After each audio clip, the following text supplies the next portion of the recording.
নিজের ঘরে শুদ্ধ অভিযান চালাতে হবে।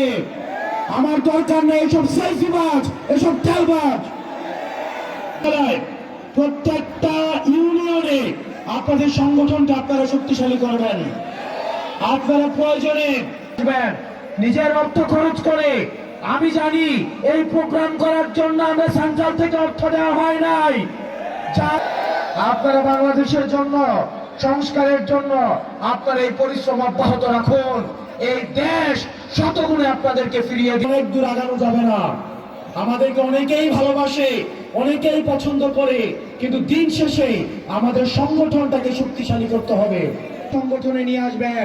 আর যারা তেলবাজ, যারা চাঁদাবাজ, তাদের থেকে সংগঠন অনেক দূরে রাখবেন। আরো সংকট আসতে পারে, আমাদের এই সংকটগুলোকে ঐক্যবদ্ধভাবে আমাদের মোকাবেলা করতে হবে। আমাদের আহ্বায়ক ভবিষ্যতের বাংলাদেশের সমস্যা এবং উত্তরণ নিয়ে কথা বলবেন।